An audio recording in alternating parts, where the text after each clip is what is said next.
부드러운 밤하늘에 빛나는 별들처럼 때때로 우리의 삶 속으로 밝게 빛나는 통찰이 있습니다. 오늘 소개해드릴 책 시대 예보는 바로 그러한 통찰을 담은 책인데요. 저자 송길영님은 현대사회와 미래를 읽는데 필요한 날카로운 분석을 제시합니다. 위로부터 아래로 억압적인 기제로 유지되던 권위주의 시대를 지나 이제 개인이 상호 네트워크의 힘으로 자립하는 새로운 개인의 시대가 도래했습니다. 이러한 변화 속 자연스럽게 기존의 힘을 발휘하던 권위가 쪼개지고 융합되는 과정, 새로운 인정 시스템을 통해 권위가 창조되고 보존되는 과정을 다양한 층위에서 관찰해 보았습니다. 효도의 종말과 협력 가족의 진화, AI 최적화 시스템 속에서 기존에 없던 존재인 새로운 개인으로 살아가게 될 것임을 예견합니다. 이 책에서는 이러한 새로운 개인을 핵개인이라 정의합니다. 그들이 어떤 사회구조적 변화의 맥락 속에서 탄생하는지 관찰합니다. 그리고 핵개인들의 연대가 새로운 삶의 방식을 어떻게 모색하고 합의해 나가는지 살펴보고자 합니다. 이러한 핵개인의 시대에서 각자의 생존을 위해 필요한 언어력과 다양성의 포용, 그리고 현명하게 나이드는 방법에 관해 생활의 현장에서 관측한 우리 삶의 생생한 발견을 여러분과 나눠보고자 합니다. 책에서 나오는 주요 메시지 중 몇 가지를 살펴볼까요? 먼저 연결성의 중요성입니다. 디지털 시대에는 개인이 아닌 연결을 통해 새로운 가치가 창출된다고 합니다. 그리고 데이터의 힘입니다. 이 시대에는 데이터를 해석하고 활용할 줄 아는 능력이 막대한 힘을 부여합니다. 마지막으로 변화의 속도입니다. 기술이 유발하는 변화가 점점 빨라지고 그 속에서 적응하는 것이 중요하다는 메시지를 전합니다. 서양의 개인주의가 인간다움, 인본주의의 연장선에서 발현되었다면 한국의 개인주의는 권위주의의 반대 역학으로 돌출되었습니다. 1995년에 한 신문 기사를 보면 개인주의 팽배로 사회 붕괴 우려라는 문장이 나옵니다. 그 기사에 따르면 당시 개인주의자는 악당의 다른 표현이었습니다. 20여 년이 지나 우리는 이제 건강한 개인주의가 모두에게 도움이 된다는 논의를 자연스럽게 나누고 있습니다. 이 모든 게 결국 역학의 변화라고 생각합니다. 더 선진화된 것이 아니라 개인이 힘을 더 갖게 된 것뿐입니다. 집단으로 작동하던 생산 모둠의 집합 시스템이 개인 중심의 플랫폼 사회로 바뀌면서 기성세대가 생각을 수정하기도 전에 갑자기 힘의 흐름이 바뀐 것입니다. 굴뚝 산업이 IT 산업으로 전환되면서 한 사람 한 사람의 힘이 커지게 된 것과 같습니다. 따라서 젊은 층은 자신들의 번영과 생명력을 제한하는 그 모든 것을 권위적이라고 느낍니다. 앞으로의 핵개인들은 권위적이다라는 말 자체를 더욱 혐오의 감정으로 받아들일 확률이 높습니다. 이 책의 큰 시사점은 바로 개인과 조직이 미래 사회에 적응하기 위해서는 디지털 리터러시와 변화에 대한 유연한 사고 방식을 가져야 한다는 점입니다. 시대의 변화를 읽고 미래를 예측하며 대응하는 전략이 우리에게 얼마나 중요한지 강조하죠. 조직에서는 중간 관리자가 사라집니다. 이미 선도 IT 서비스 기업에서는 전업 관리자를 없애는 분위기입니다. 개발팀에서는 팀장도 코딩을 합니다. 업무의 진척도와 일정 같은 것들은 협업 툴이 모두 관리하기 때문에 전업으로 관리를 맡는다고 하면 팀원들로부터 도대체 무엇을 하고 있냐고 질책을 받을 것입니다. 차장님은 업무가 뭐예요? 내 업무는 일정 관리와 부서 간 업무 조율이지. 이제 개인은 직접 배워서 AI의 도움으로 업무를 처리할 수 있습니다.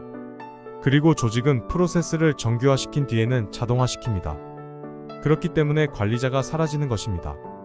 그렇다면 본인을 관리자라고 정의한 사람은 존재하지 않는 일을 한다고 주장하고 있는 것입니다. 한 분야 전문가가 갖는 권위는 어느 분야든 예전만큼 강하지 않습니다. 과거에는 권위의 정점인 메이저리그로 가고자 달렸다면 이제는 자기 마당에 차린 아틀리에에서 장인으로 살기를 꿈꾸는 것 같습니다. 미래학자 다니엘 핑크는 파는 것이 인간이다라는 책에서 모든 인간은 자기 세일즈를 해야 한다라고 선언했습니다. 그렇다면 무엇을 팔아야 할까요? 가장 경쟁력 있는 상품은 서사입니다. 각자의 서사는 권위의 증거이자 원료입니다. 성장과 좌절이 진실하게 누적된 나의 기록은 유일무이한 나만의 서사입니다. 나무의 나이테가 그러하듯 서사는 결코 급조될 수 없습니다. 오직 시간과 진정성으로 만들어집니다. 이제 핵개인의 세상이 온다. 우리는 모두 쪼개지고 흩어지고 홀로 서게 된다. 트렌드건 유행이건 기민하게 반응하지 못하면 따라가기 어려운 시대다. 시시각각 변화하는 세상은 우리에게 끊임없이 변화의 시그널을 보내고 있다. 이곳저곳에서 쏘아 올린 시그널은 새로운 시대 정신을 만들어낸다. 이는 관찰하고 탐구하는 사람만이 알아챌 수 있다.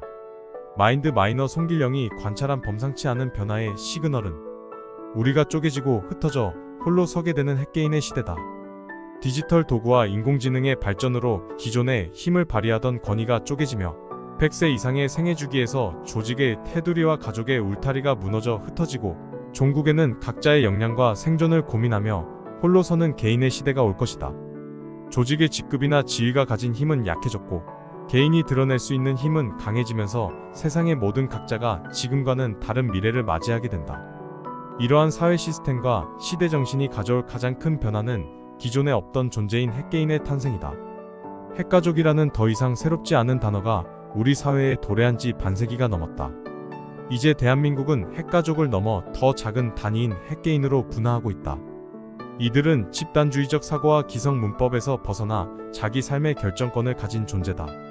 과거에는 이런 핵개인을 변종으로 여겼지만 이제는 변종이 아니다. 이 책은 핵개인의 출현과 그로 인해 다가올 미래를 예견한다. 먼저 학벌 인플레이션, 돌봄 과도기, 투명사회, 과잠 계급, 돌봄 과도기, 효도의 종말, 이연된 보상 등 지금 시대를 살펴본다. 핵개인의 시대에 각자의 생존을 위해 우리가 앞으로 취해야 할 무장, 앞으로 지녀야 할 태세, 앞으로 획득해야 할 자립에 관해 생생한 발견을 경험할 수 있다. 기존에 없던 존재인 핵개인은 자기 삶을 답습하기보다 수정하는 태도와 용기로 무장한 상태다. 준비하면 기회를 가질 수 있고 가만히 있으면 고립된다는 사실을 알기 때문이다. 세상의 눈높이에 맞추지 않고 스스로 기준을 세워나가는 핵개인이 엄청난 속도로 만들어낸 새 규칙들은 무엇일까? 하나, 핵개인의 세계관. 국가는 내가 살아가는 세계관이라는 정서가 희미해진 핵개인은 자신의 의지와 상관없이 정해지는 국가와 국적보다 내가 살아갈 도시가 더욱 중요하다. 한국인의 삶 대신 서울러의 삶을 조직과 시스템에 적응하는 귀속감보다 자기 소속감으로 살아간다. 또한 자신의 번영과 생명력을 제한하는 모든 것을 권위적이라고 느낀다. 둘, 핵개인의 경쟁력. 일의 효율성과 전문성을 해결해줄 AI의 출현은 축복일까? 재앙일까? 인류에게는 축복이어도 나에게는 재앙일 수 있다. 하지만 핵개인은 AI와 합을 맞추는 AI 디렉터로서 지난한 노동을 끝내고 능력의 진화로 무장한다. 시대의 큰 흐름을 읽고 그 안에서 끊임없이 자신을 현행화하는 것이다. 셋, 핵개인의 서사. 2008년 글로벌 경제위기 이후 대기업 입사는 경쟁의 종착지와 같았다. 하지만 세상은 순식간에 방향을 틀었다. 코로나 이후 대퇴사가 새로운 물결이 되었고 퇴사자들은 직장인에서 직업인으로라는 구호를 외치며 자기 정체성을 다시 세우고 있다. 각자의 모든 일상이 포트폴리오이자 전 지구인이 경쟁자가 되는 시대를 맞이할 핵개인들은 성장과 좌절이 진실하게 누적된 유일무이한 서사를 기록하며 나만의 경쟁력을 만들어 나간다. 넷, 핵개인의 자립. 어른은 아이를 돌보고 아이가 자라 청년이 되어 다시 어른을 돌보는 효도 시스템이 변화하고 있다. 가족도 남처럼 거리를 둘 줄 아는 관계로 재정이 되면서 부모와 자식 중 어느 한쪽이 일방적으로 희생하는 방식 대신 서로가 자립하는 방식을 모색하고 있다. 핵개인이 스스로를 돌보는 사회로 진화하는 것이다. 다섯, 핵개인의 다양성. 가족이 아니더라도 마음 맞는 동반자들과 일상의 고락을 함께 나누기도 하고 한민족과 단일 국가라는 마음속 경계를 깨고 다양한 문화와 경험을 받아들인다. 핵개인은 스스로도 타자가 될 수 있음을 겁내지 않고 새로운 타자를 만났을 때도 주저함이 없다. 다양성이 보장될 때 진정한 핵개인의 삶이 시작되기 때문이다. 우리는 쪼개지고 흩어지고 홀로 서게 된다. 디지털 도구와 인공지능 시스템의 도래, 얼마나 더 길어질지 모르는 생애주기, 조직과 가족이라는 테두리의 무너짐, 권위주의의 몰락과 기득권의 와해, 자기 삶을 수정해 나가는 태도로 답습하기보다 시작하는 용기로 무장한 엄청난 속도로 새 규칙을 만드는 핵개인이 탄생한다. 핵개인의 시대를 살아가기 위해 어떤 게 필요 요소로 자리 잡을지, 혹은 어떤 대비를 해야 할지 시대 예보를 통해 알아볼 수 있다. 매일 뉴스에서 빠지지 않는 일기예보가 무색할 정도로 급변하며 하루 앞을 예측하기 어려운 시대이지만 그럼에도 불구하고 우리는 종종 그것이 맞지 않더라도 준비와 대비를 위해 귀를 기울인다. 비유하자면 이는 단순히 비를 피하기 위한 정도의 준비가 아니다. 누군가에게는 생업과 생명이 달려있을 만큼 중요한 일이다. 이제 옷차림을 위해 한 철의 기상을 알려주는 일기예보가 아닌 내 삶을 대비하기 위한 더 큰 호흡의 시대 예보가 시작된다.